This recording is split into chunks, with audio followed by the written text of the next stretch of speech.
हमने election commission से मुलाकात की है और आज आपके सामने सुप्रीम कोर्ट ने जो हुक्म जारी किया था कि अटॉर्नी जनरल और इलेक्शन कमीशन हमारे तमाम ग्रीवेंसेस को सुनेगा और एप्रोप्रिएट आर्डर्स पास करेगा।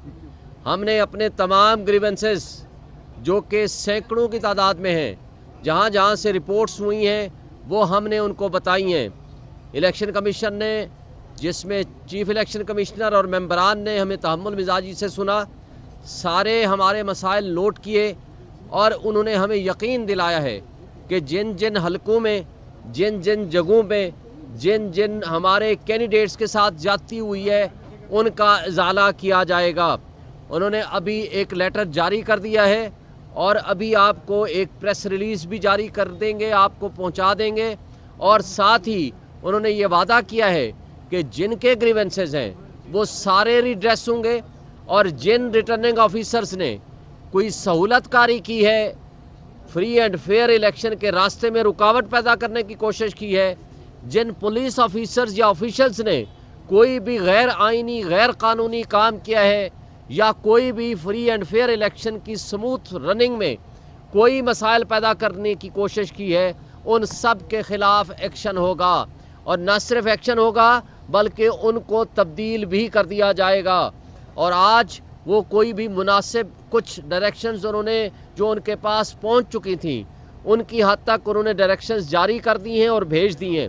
कुछ डायरेक्शंस अभी वो जारी कर रहे हैं और उन्होंने हमें यकीन दिलाया है कि आपके तमाम इन लोगों का, इनके मसाइल का हम हल करेंगे। और हम उम्मीद रखते हैं, हम ये तवक्को भी रखते हैं कि फ्री एंड फेयर इलेक्शन करने के लिए ये अपना इलेक्शन कमीशन रोल अदा करेंगे। हमने उनको तफसील के साथ बताया कि इलेक्शन कमीशन ही इस वक्त सुप्रीम इदारा है, आइनी इदारा, जिसकी ये जिम्मेदारी है कि वो free and fair election conduct कराए। और उसके लिए तमाम एग्जेक्टिव अथॉरिटीज़, तमाम प्रोविंशियल एंड फेडरल गवर्नमेंट वो पाबंद हैं इस हवाले से कि वो उनको असिस्ट करें, ना सिर्फ असिस्ट करें, उनकी तमाम अहकामात को माने। और जिस जगह पे भी कोई ऐसी शिकायत मिलेगी, इलेक्शन कमीशन ने कहा है कि हम प्रोएक्टिवली काम करेंगे। इन्होंने एक और मेकनिज़म भी बना दिया है, कंप्लेंट सेल इस्टेब्लिश कर दिया है, तमाम चारों सूबाई जो दफातर हैं उनको भी एम्पावर कर दिया है कि किसी के पास भी कोई कंप्लेंट आए फौरी तौर पर उस पर एक्शन लें। हम उम्मीद रखते हैं कि कल और परसों में जिन जिन हमारे लोगों के ख़िलाफ़ शिकायत आई हैं उनका हल होगा। और बैठ के हवाले से भी बात हुई है कि आज आखिरी दिन है, उन्होंने फ़ैसला करना है हमारे इंट्रा पार्टी इलेक्शंस का, उस हवाले से भी उनको पूरी तफसील के साथ बताया गया। लेकिन उन्होंने कहा है आज का दिन है, 12 बजे से पहले पहले हर हाल में हम डिसाइड कर देंगे। हम उस पर भी तवक्को रखते हैं और उम्मीद रखते हैं कि इंशाअल्लाह ताला हमारा इंट्रा पार्टी इलेक्शंस में हमारा ये मसला भी सेटल हो जाएगा। Thank you. क्वेश्चन ले लेना। क्वेश्चन एक मिनट, एक चीज़ और ऐड करनी है जी। एक मिनट शुएब साहब, एक मिनट मैं कर रहा हूं।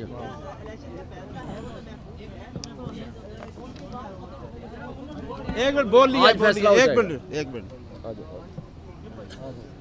बिस्मिल्लाहिर्रहमानिर्रहीम। सबसे पहले तो आज पूरी कौम को मुबारकबाद कि सुप्रीम कोर्ट ऑफ पाकिस्तान ने इमरान खान और शाह महमूद कुरैशी साहब की साइफर में बेल ग्रांट अलाउ कर दिया है। दूसरा, क्योंकि आज एक पटिशन हमारे वर्कर्स की तरफ से दायर हुई, ड्यूरिंग आर्गूमेंट्स ऑफ बेल मैं पेश हुआ अदालत के सामने, क्योंकि मैं एज ए चीफ मिनिस्टर अपनी पार्टी को भी रिप्रेजेंट कर रहा हूँ, इंटर पार्टी इलेक्शन भी करवाया है।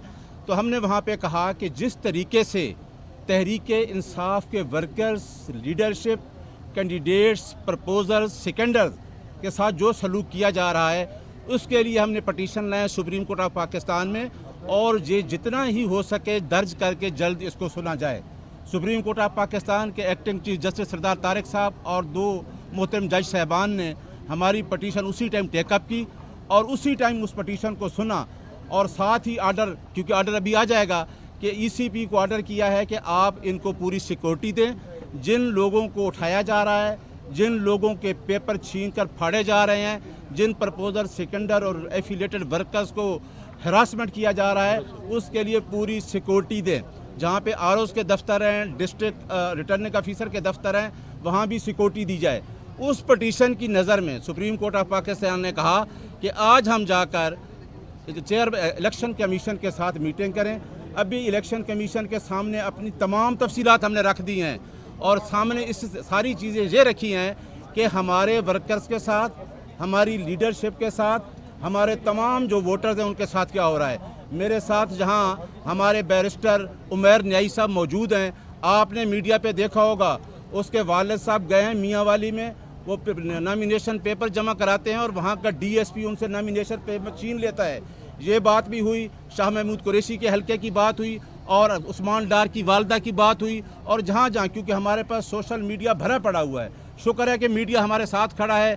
हम मीडिया को अप्रिशिएट करते हैं कि इतनी काली अंधेरी रात में जहाँ कोई आइन नहीं था, जहाँ कोई आइन कानून नहीं है, हमारे साथ खड़े और इंशाअल्लाह हम इलेक्शन में जा रहे हैं और पूरे जमहूरियत के साथ जो हमारी जमहूरी जंग थी, उस जंग के साथ हम इलेक्शन उतरने जा रहे हैं। और ईसीपी से हमारा यही मुतालबा है कि हमारे तमाम वर्कर्स, हमारे तमाम लोगों को पूरी प्रोटेक्शन दी जाए ताकि हम इस इलेक्शन का प्रोसेस का हिस्सा बने। और वो पार्टी जो 2/3 मेजॉरिटी से ज़्यादा वोट लेने जा रही है, वो पार्टी जो इस मुल्क में 85% से ज़्यादा वोट ले रही है, अगर उसका तहफ़्फ़ुज़ ना किया तो किसी किस्म के कॉन्सिक्वेंसेस भी हो सकते हैं। अगर एक पार्टी को जमहूरी प्रोसेस से दूर किया जाए तो उसके कॉन्सिक्वेंसेस का नतीजा क्या होगा। मैं अपनी तमाम लीडरशिप भी हमारी कोर्ट में आना चाहती है, सरेंडर करना चाहती है। रात भी मेरे साथ वो कांटेक्ट में थे।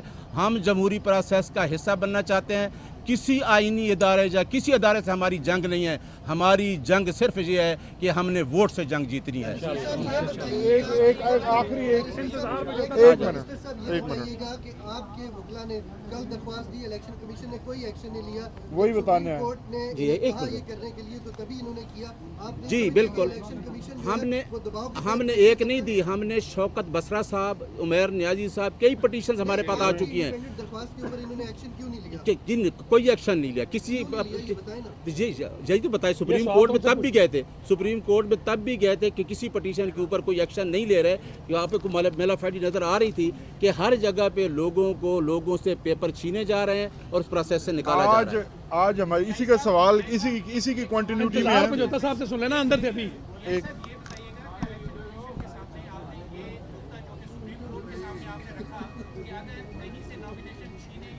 इसी की ये बता रहा हूँ, मैं बताता हूँ इसका,